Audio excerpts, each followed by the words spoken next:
So let's get the show on the road, everybody. Let's do it. Welcome. So the plan is to start up on our feet. So you can take a relatively wide stance as Tadasana goes. Probably want to be in the boundaries of your mat.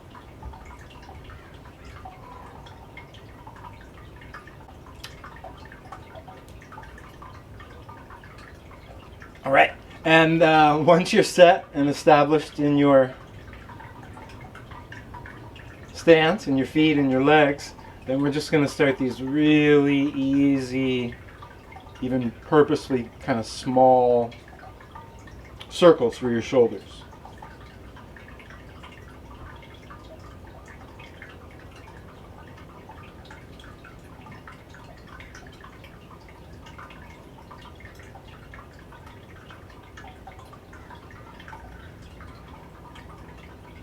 And just endeavor to feel all the feelings here. You know, drop in. Tune in.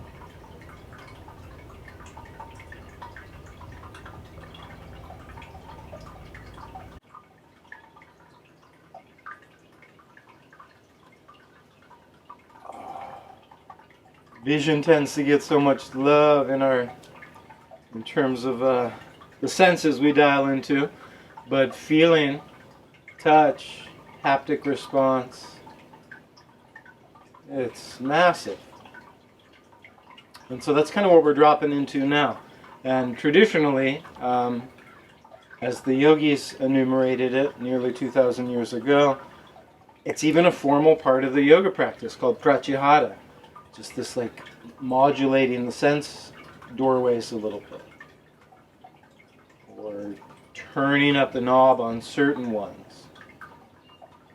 So let's just take the circles in the opposite direction. Oh, I don't know why that feels so different, because it's still the same set of circles, but you've initiated them in terms of who goes first, it's opposite. And now as we've been working this exercise for a minute or two, you're welcome to explore bigger, fuller ranges of motion. You can modify the speed a little bit as it feels appropriate to you. And the other big adjustment you can make is whether you're letting your spine, either deliberately or just kind of haphazardly, follow your shoulders, which is perfectly fine. It's kind of a nice undulation. Or, and this one you're probably having to be very deliberate about, you hold the spine kind of stiff, sort of rigid, and you're keeping it only to your shoulders. So last couple rolls, slow, medium, or fast, with or without the spine. Oh man, that feels good. All right. And finally, let's release that and shake it out a little bit.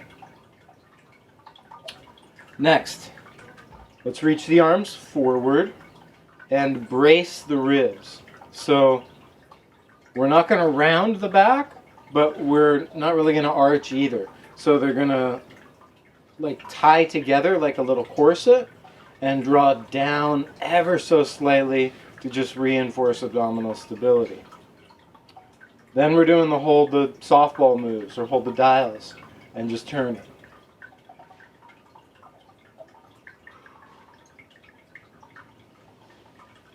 Well, so you know I'm a pretty big fan of this guy. As a nice little warm up, kind of down the and up the kinetic chain of the arm. And these turns can be slow, fast, or medium speed. If you're tracking the middle finger, it can go from like 11 to 1 o'clock, 10 to 2 o'clock, 9 to 3 o'clock. Lots of rotational possibilities. But you're keeping your trunk stable, keeping your ribs slightly corseted. Okay? And then let's do some simple swinging. And y'all probably don't need the reminder on this, but I'll offer it up anyway, just in case a couple of you maybe haven't heard it for a while, if you're just jumping back on after a while. you're trying to get something like a fairly even amount of pendulum swing based on the center. So this far away from the leg and about that same distance away behind.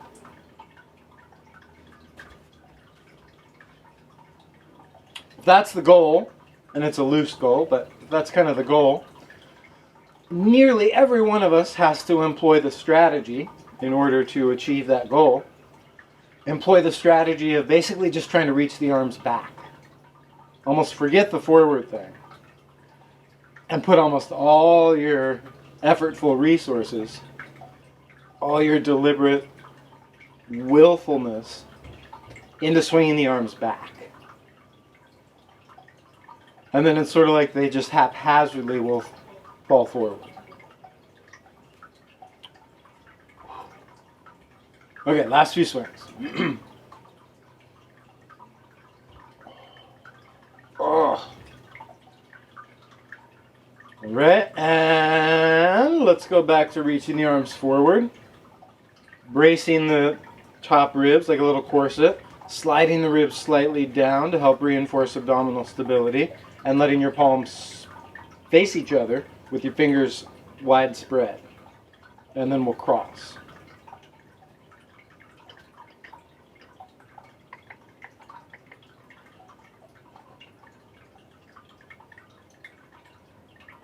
The cross can be really fast and short, or it can be slower and more wide open. I need a little more space. Oh, goodness, that feels nice. So if you employ this method rather than this method, you're really trying to open as far as you can and cross as far as you can. This method is more just arm strengthening and coordination. This one's a little more end range of motion. So either one's fine. Oh, gosh, that feels good. All right, and let's release that. Let's go back to just a few of our pendulum swings.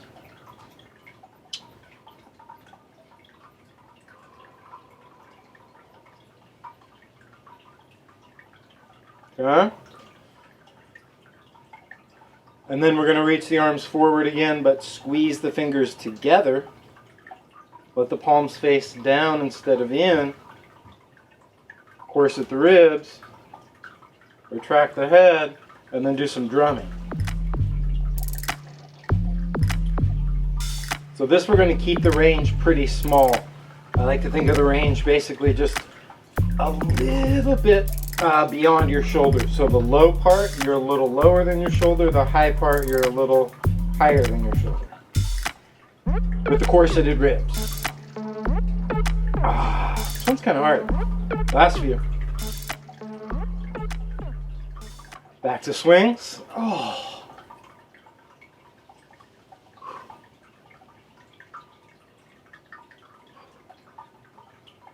Okay. Last one. Let's bring the hands behind the head and just let those shoulder, like the heads of the shoulders and the blades, lift up towards your ears, and then let the heads of the shoulders and the shoulder blades just drop back down, and maybe even beyond neutral to the point where it feels like they're kind of squeezing down towards your hips. Up towards your ears. Down towards your hips, up toward the ears, down towards your hips.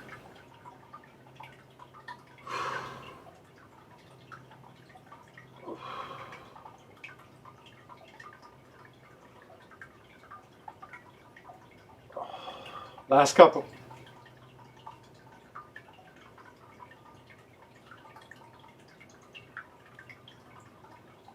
Oh, man. And then release that. Nice. All right. So we're going to step. We're going to move down into a little more work in the lower body and the legs. So you might want to step toward the back section of your mat. We're going to put a little hinge in the hips, a little bend in the knees. We're going to be down in like a 3/4 version of a squat.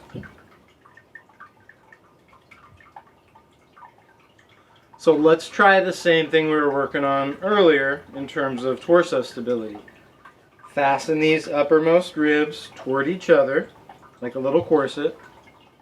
Create a slight, without rounding too much, a slight downward cast to your ribs, which might seem a bit counterintuitive, but you've probably heard me mention that before. And let the pressure just kind of build up in the quads, in the glutes, so your lower legs, well, your lower body, feels like it's really working. Ribs are corseted, so really your abs are working too. Now down in your feet and your legs, you're trying to really just have nice clean alignment with your knees, but I personally like both to practice and generally to instruct knees more on the going out tip, right? So it's not massive like turn into bow-legged. It's just generally we want to avoid the knee that falls too far in and an ankle that collapses and an arch that goes away. So those are the no-nos. Last few breaths here. Now what we're going to do, this is going to be our like set point. We're going to walk the feet closer together.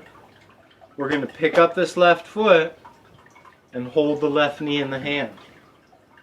And then we're going to come back up and stand neutral. Put on one leg. So I'll obviously walk you through this many, many, many times. So back to 2 feet on the floor. Strong torso, like a little 3/4 squat. New side. Pick up right leg.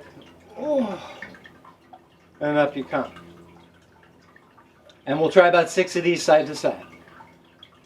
3/4 squat. Standing up anasana. 3/4 squat. Standing up anasana. 3/4 squat. Standing up anasana. Last 3 on your own. Just to make sure this move is called Apanasana. We do it all the time in our practice. So now it's simply like, oh, instead of lying on the back doing this guy, you're balancing doing this guy. Last one per side.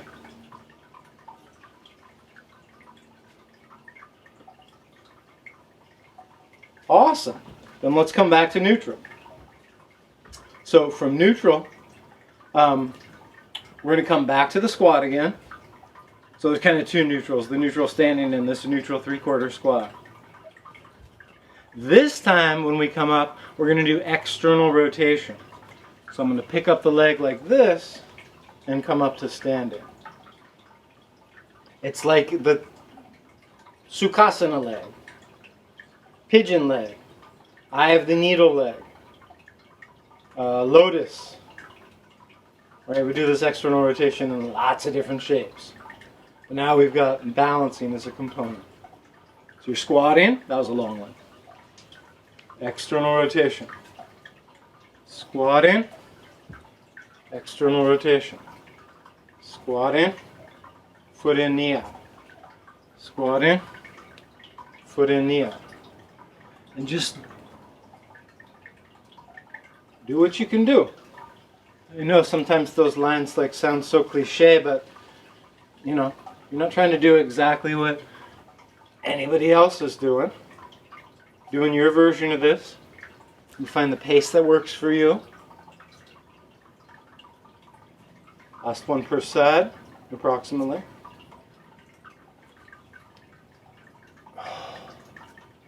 And release. Okay. Got 2 more.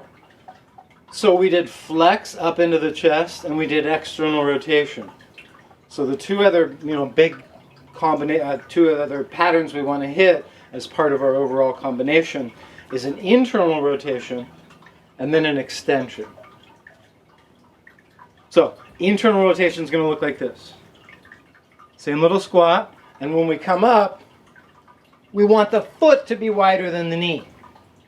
This one's challenging for me. So you come down, and now you internally rotate. Come down, internally rotate. come down, internally rotate.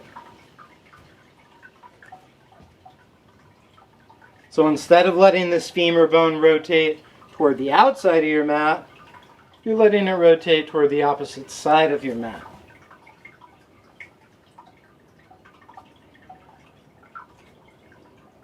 Let's try 2 or 3 more.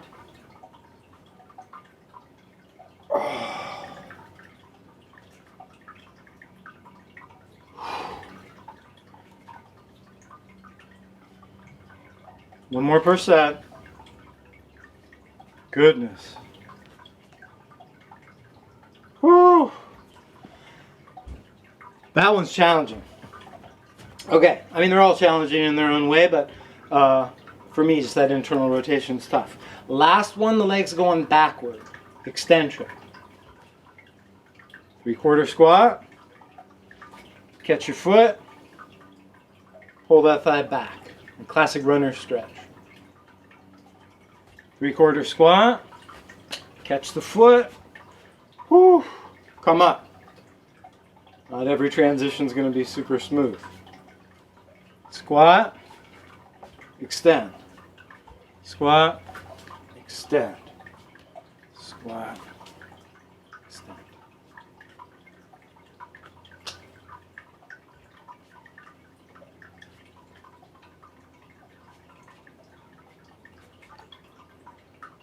Let's try 2 or 3 more per side.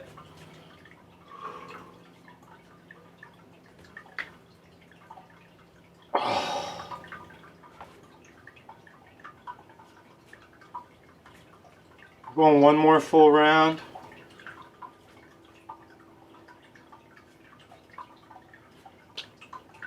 Oh man.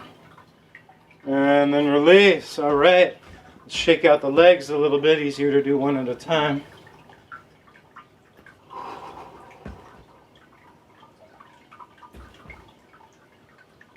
All right. So, let's come back to center, everybody.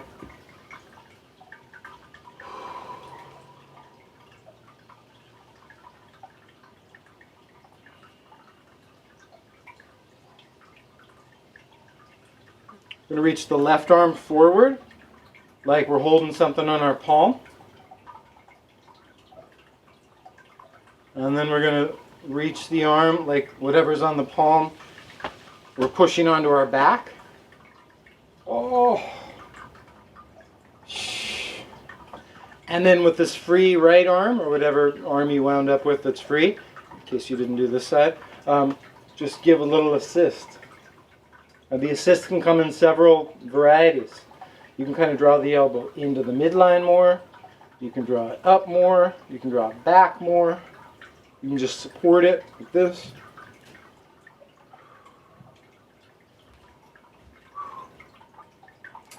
Now, if you can really pull this off shoulder-wise, you might even be able to keep the ribs pretty much intact.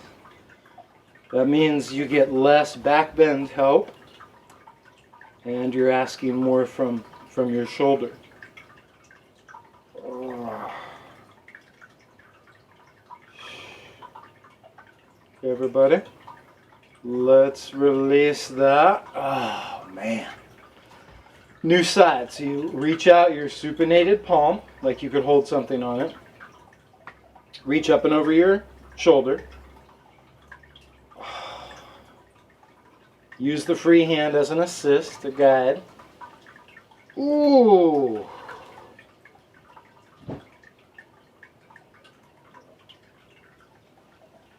And I've kind of let my ribs go, so I'm going to come back into a little bit of that rib bind we've been working on and see if I can get this exercise going with really just my shoulder.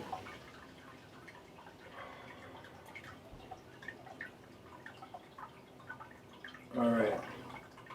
And then let's release that. Then you're going to take this left arm we started with and pin it onto your back. So what you want is the full edge of the wrist and most part of your forearm flat on your back.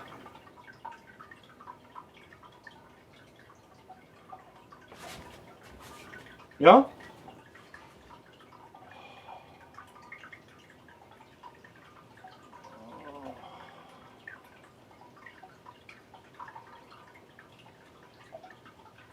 Now, if it feels super comfortable and you can maintain that flatness, you might be able to reach up your back a little higher.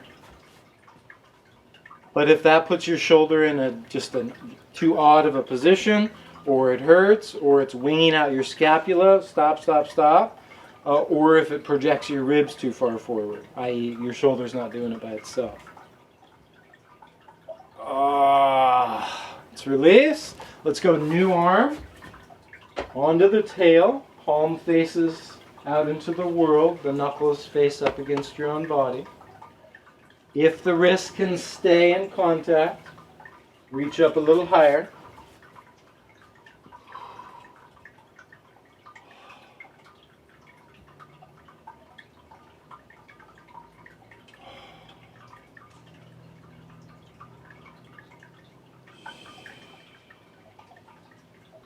Okay, one more big breath here.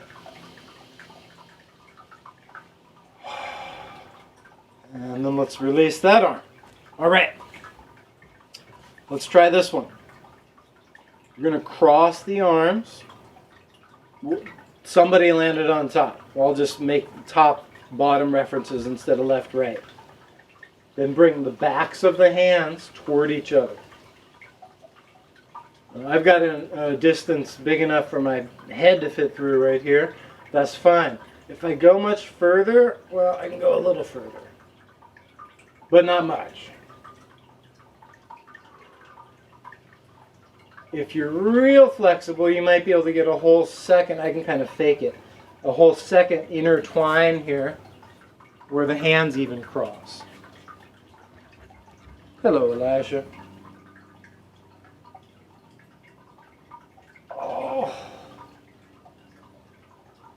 So this is Gariyudasana. Alright, then release. And try the new bind. So new arm on top. If you didn't keep track, just do what doesn't come naturally. Sometimes the sides are very different, even though it's the same two shoulders. Any gap that persists between the back of the hands here, just let it be for now, but slowly try to close it. If you're very mobile in this particular shape and you've got that bind at the palms, go for it. I'm going to skip it on this side.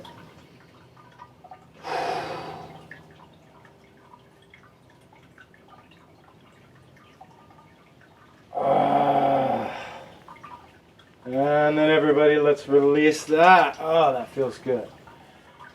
All right, so now we're going to get to the full Gomukhasana.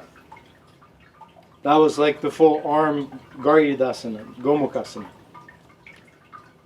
Left arm up. Reach it down your backside. Right arm out. Reach the back of the hand against your back. So you've got the palm of your top hand and the back side of your bottom hand. Whew. And slowly, slowly, let the hands begin to converge. But even more than the converging, which may or may not materialize, keep like full connection to your backside. So you've got some wrist, you've got some hand on both sides connected to your back. And if your elbow's sufficiently high, you might even be able to lean your head back a little onto your arm. Woo! That's tough. Finally, everybody, let's release that. Last time, second side, the big full move. New arm up, reaches down your backside. New arm back, reaches up your backside. One palm against your back, one palm exposed out to the world.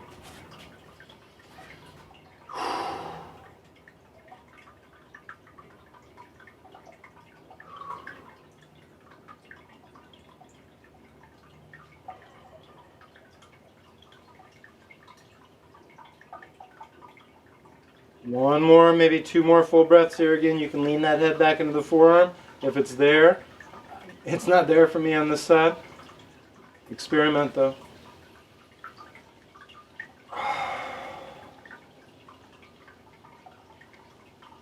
All right.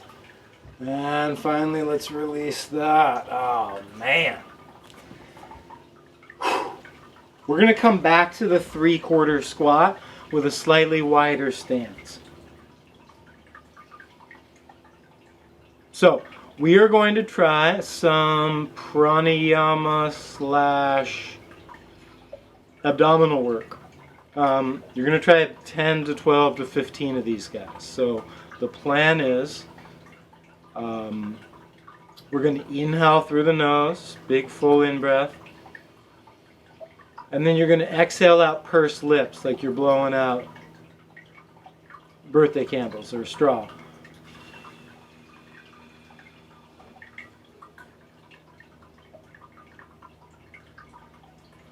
Hopefully you can do this safely at home and not be like, invading anybody's air. Otherwise, don't blow out through your mouth. But if you got safe place to do this, the key element really is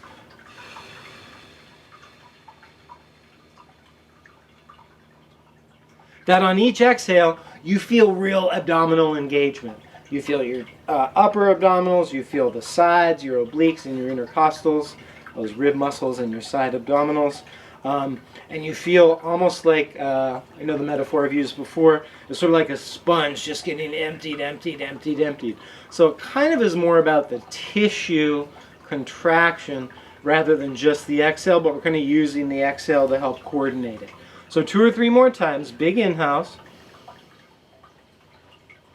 And then the exhale, really whether it's nose or mouth, is just all about excavating from the belly, squeezing from the abdomen. It should feel like almost a little bit like you've done a sit-up afterward. Last one.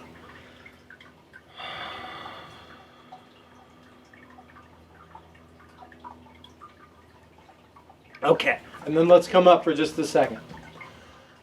I'm hoping we can get to Udiyana Bandha Kryia in the next 3 or 4 minutes. So we're building to it. So the next thing we're going to do, again, inappropriate if you are unsure about the cleanliness and compactness of your airspace, but we're going to do a lion's breath. So a lion's breath it looks a little bit like when your house cat yawns. Kind of disconnect at the jaw, the eyes, optional, kind of roll up, and the tongue hangs out and it's audible.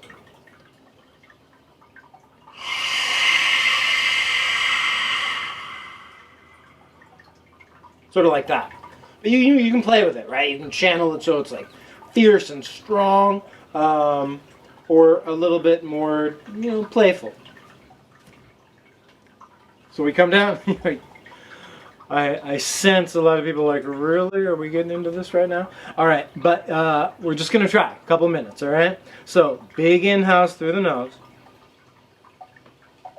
Exhale, lion's breath.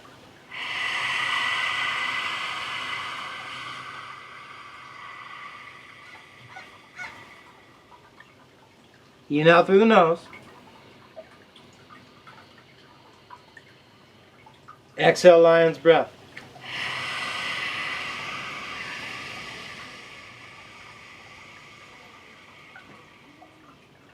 Last one.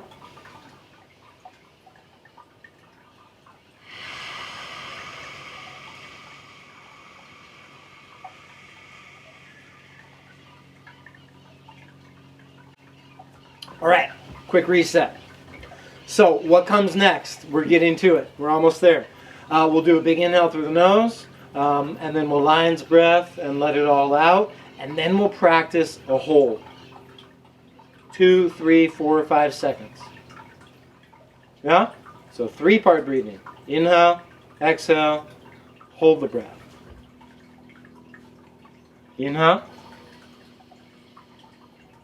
exhale.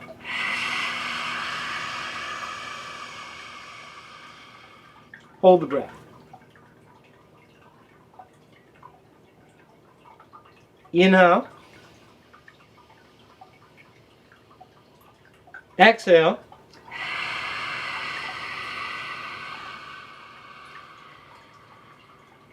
Hold the breath.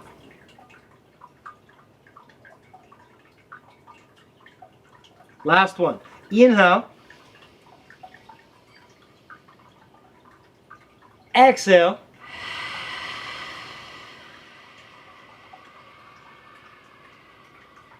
Hold.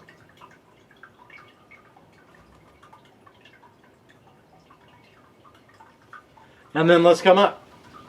All right. Last refinement. Now this feels super weird if you've never gone through this part.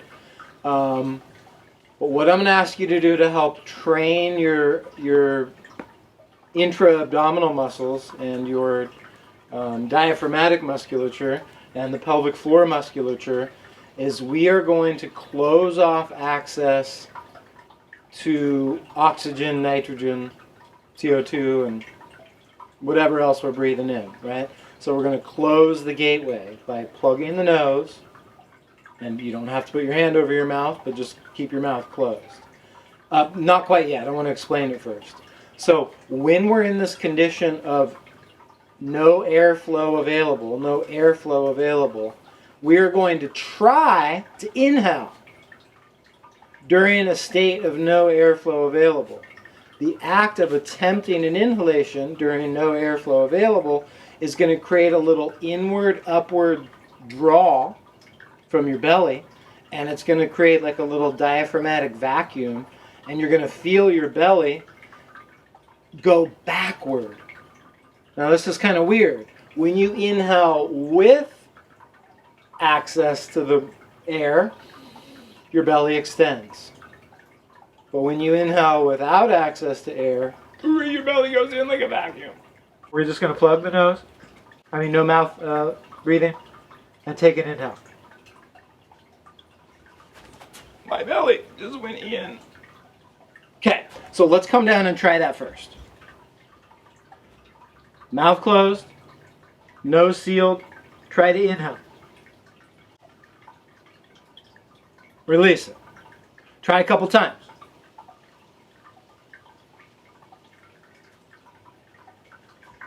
Hopefully it actually feels pretty cool, like, whoa. When you inhale, exact opposite of inhale with air. Belly creates a vacuum, goes backwards, almost like you get to hold onto your back. So now, putting this whole project together, I know we've really worked for this guy. It's almost done and over. It's going to be big inhale through the nose, exhale out the mouth via the lion's breath, hold the breath, right? Hold the breath, but without plugging your nose physically. And while you're holding your breath, you try that fake inhale. And you know you've gotten it correctly if your belly really does suction in, up, and back. It's the full deal, everybody. Udiyana, Bandha, Kryia. Take a big inhale through the nose. Exhale, lion's breath.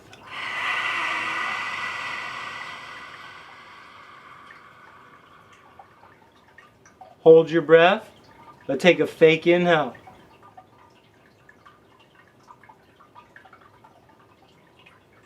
Then relax the fake inhale so you can really inhale. All right, let's come up for a second. So,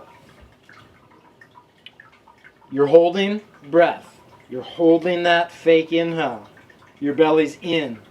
You've got no breath. So how do we transition to the next phase? We let go of the fake inhale, so now the belly's soft.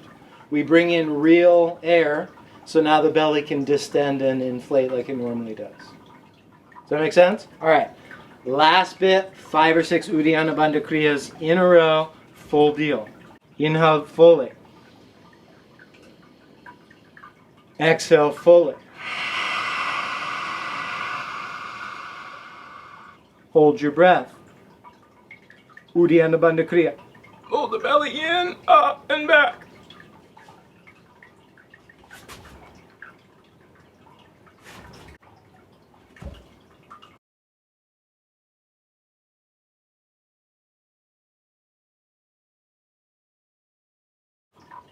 Then relax belly.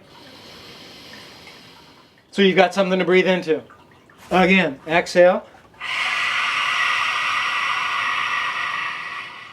Hold the breath. Hold in the belly.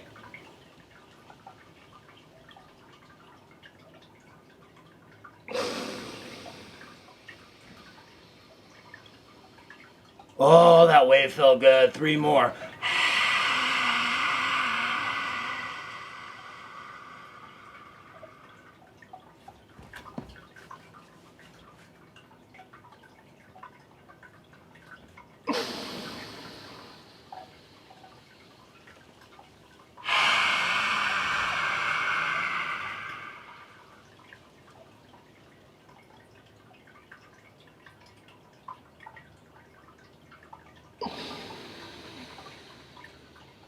Last one.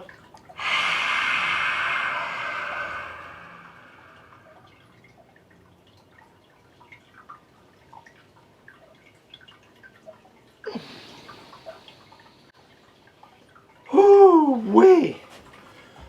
All right. Nicely done, everybody. Okay. Shifting out of Udiyana Bandha land. Oh, goodness. It's such a cool exercise for so many deep muscles that are all there, but we just don't always access. It's a classic ancient yoga technique. And one of my favorite modern day yoga synthesizers, a lady named Jill Miller, she loves that practice too. Anyway, it's lovely. So we'll try it again another day, and I'll make it a shorter explanation. We'll just kind of get right to practice.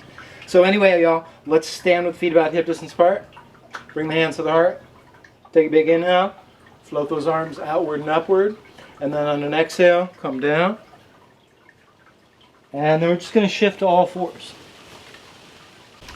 Now, from all fours, you're just going to reach your left hand out as far as you can reach it with it still on the ground. Bring it back.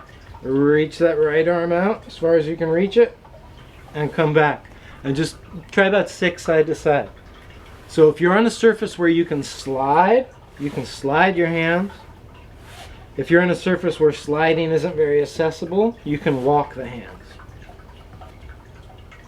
Let's try 3 more per set.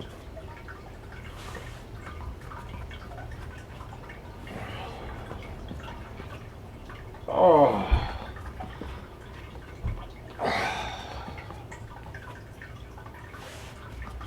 Last round. Oh. Okay, then we're back to neutral. Now from the neutral quadruped, still in quadruped, just slide one knee a little bit back. Come back. Slide one knee a little back. This could be a little awkward, you know, depending on how sticky your sticky mat is. So you can modify the slide. Maybe just the top of your foot's on the ground and your knee barely lifts up, if that feels like a more accommodating way to slide.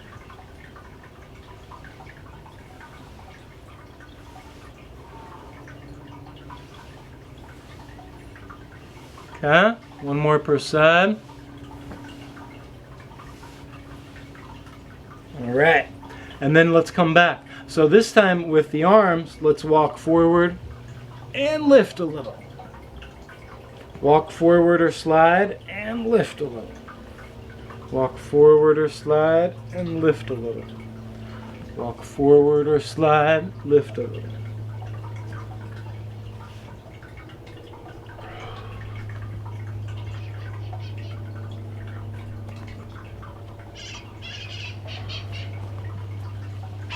Try 1 more per side.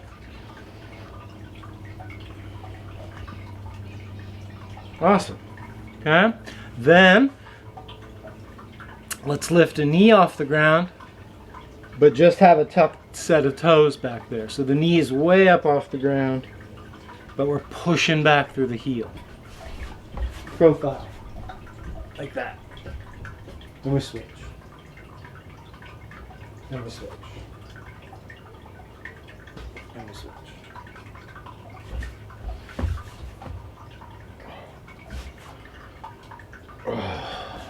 Okay. 1 more per side. Awesome. All right. Then let's just go right to arm reaching.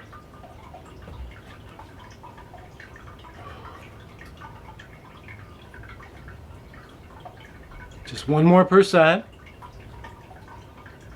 And then with 2 arms on the ground, let's go right to a leg reach. Alternate sides. Profile view. So now that leg's all the way up.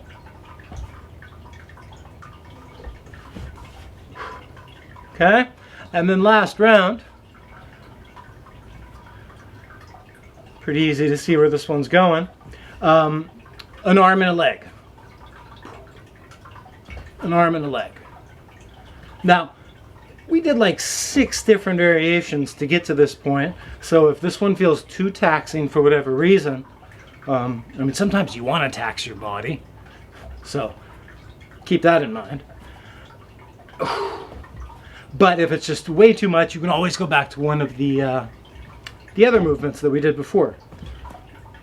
You just do a little regression. Last one per side. Awesome, you guys. All right. So then, let's bring right foot forward and do some cat and dog tilts from this lunge shape.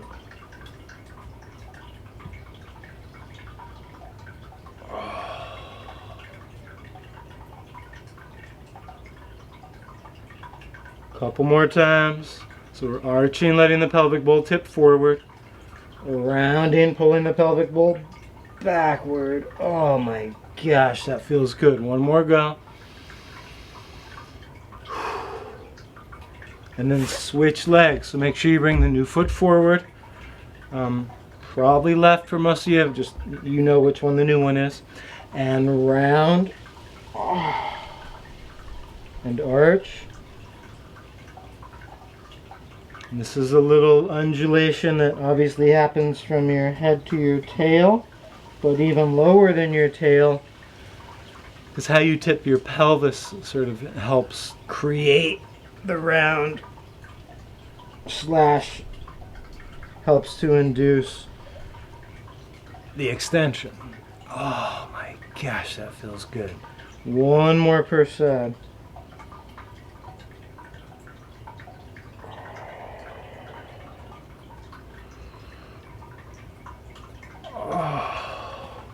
Goodness. All right. From here, everybody, we're gonna transition onto our back.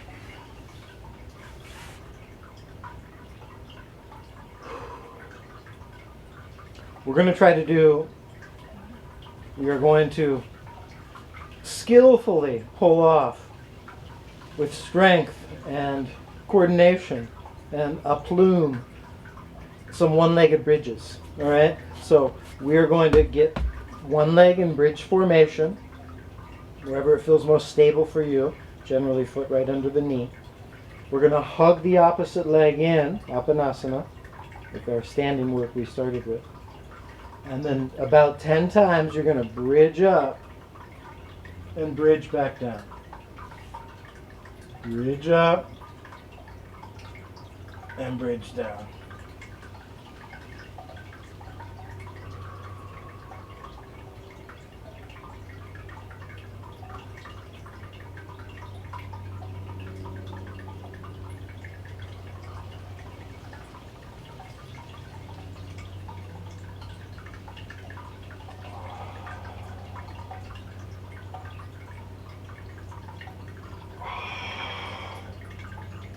Three more. Oh, soldier through these.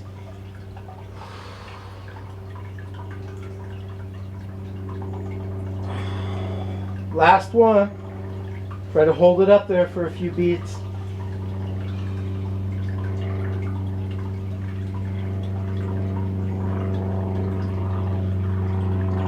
Bring it on down when you're ready, folks. And let's switch sides.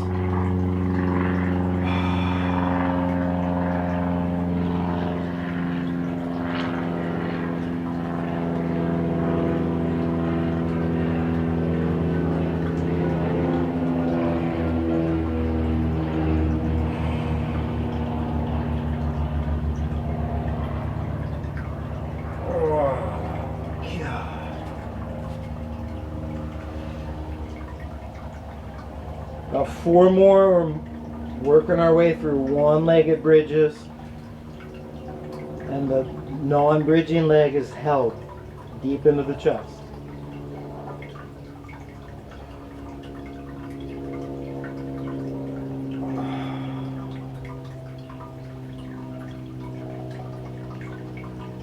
Oh, last one.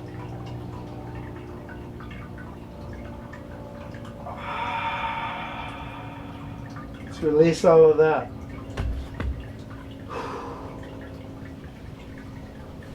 One more round of one-legged bridges, different method. Arms don't help. Extend the leg along the floor. Still have your bridge leg. Now your hips are going to come up as one unit. This guy bridging and this guy just staying level with your hips. So if you need to, take a look.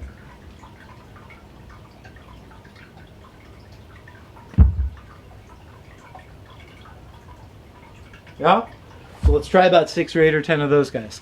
So you kind of think of that long extended leg just like an extension of your tailbone.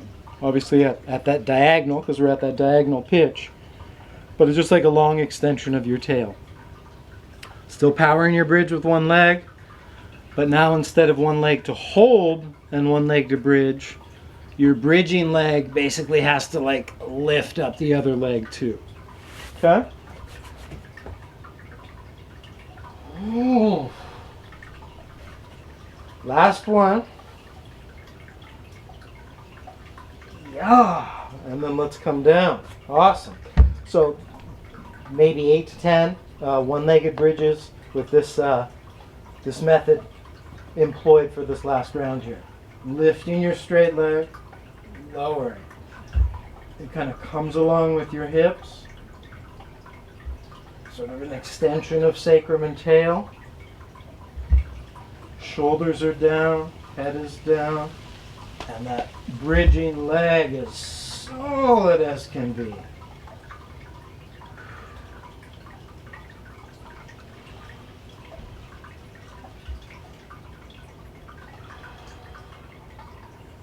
Two more.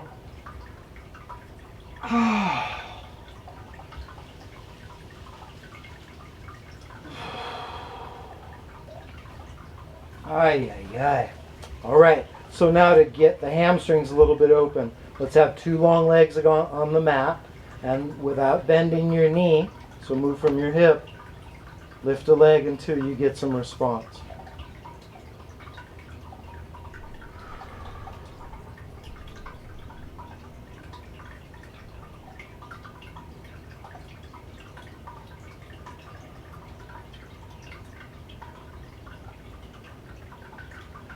Now this leg that's in the air, the foot is basically like, if there were a clock up in the sky, it's just kind of right at 12. But you could do a little inward rotation and try to get your foot, shin, knee, thigh, right, more pointed toward 11 o'clock. Oh. Or just stay neutral at 12.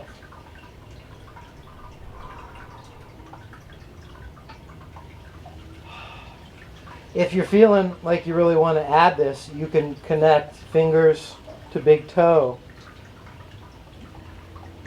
Oh.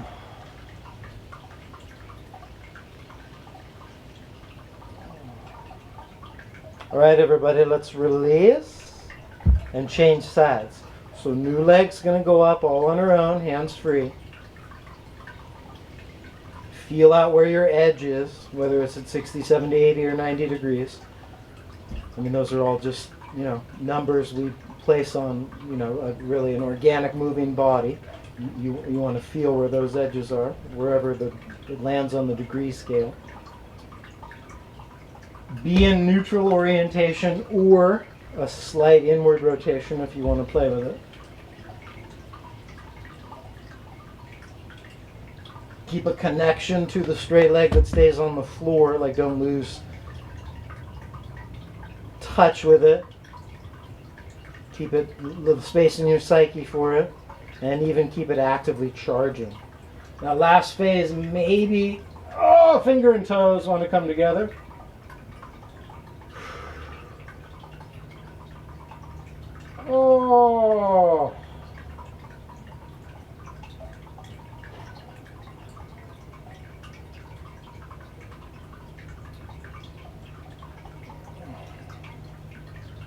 Alright everybody, when you're ready, let's release that. Ay, ay, ay. And then please just come to lie comfortably on your back. Assuming you're probably already there.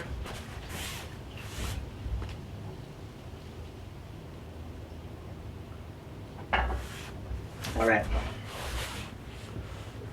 So once you're comfortably on your back, everybody, we're just going to extend the arms out so they're down along our side.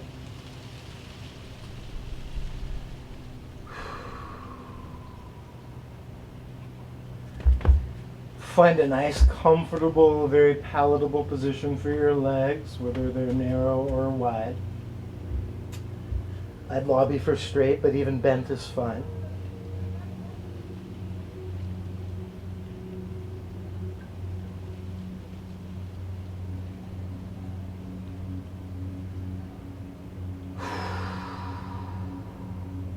And feel free to process a couple cathartic breaths any way that you like to do that. The way that it often speaks to me is just big in breath through the nose and out breath through the mouth.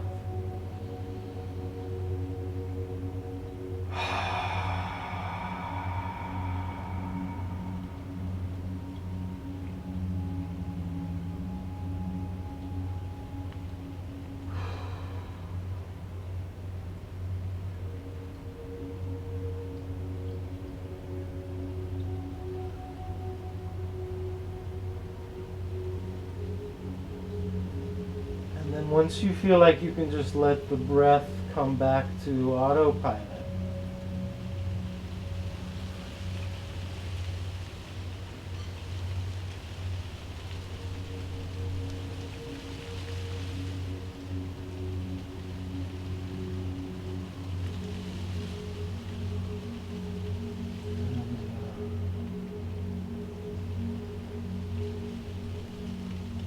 sort of just practicing relaxing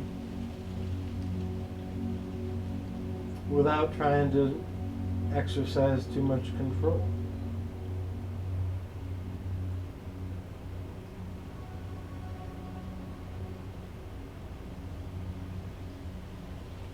Naturally, we did put a lot of things into place.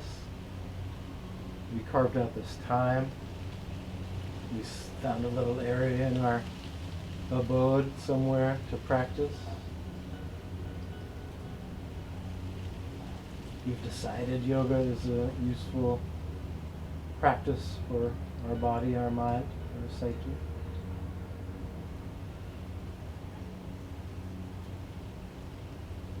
But for the 5 minutes that we actually experience the Shavasana, we just let go.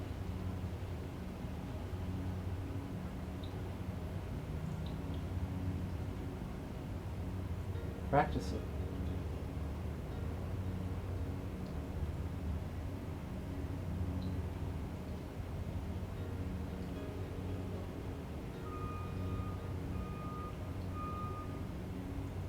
There may be times when letting go just feels too challenging. It's not there for you. You just let be.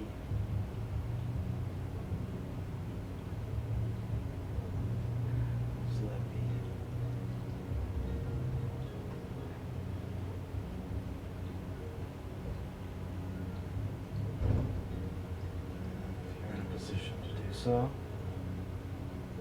let go.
Guru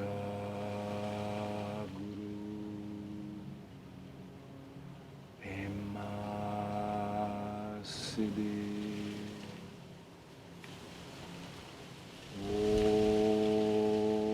Om Ahum Vajra Guru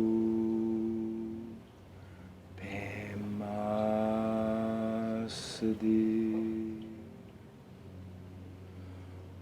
Om Ahum Vajra Guru Pema Siddhi.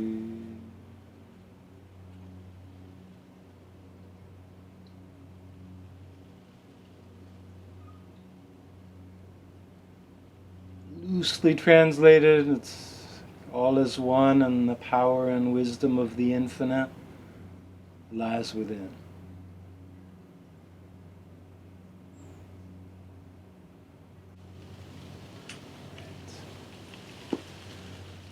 So, if you've yet to do so, you can make your way up to a comfortable seat.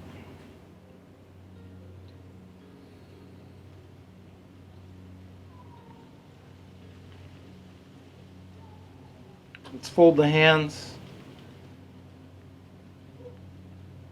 in what has long been, of course, in many, many cultures, a beautiful gesture.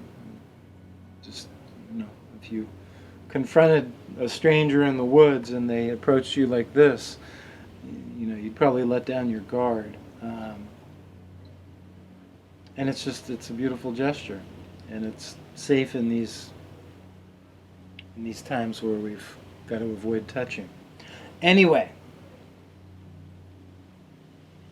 let's close here and reconnect to breathing.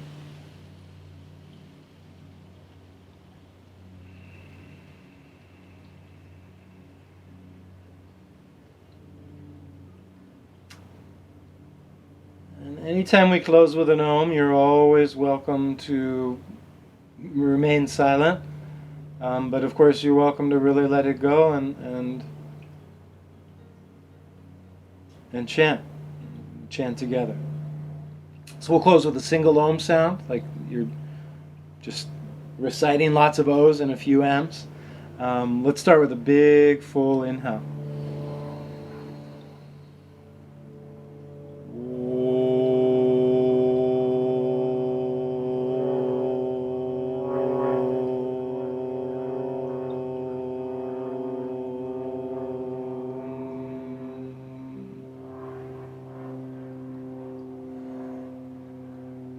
Namaste.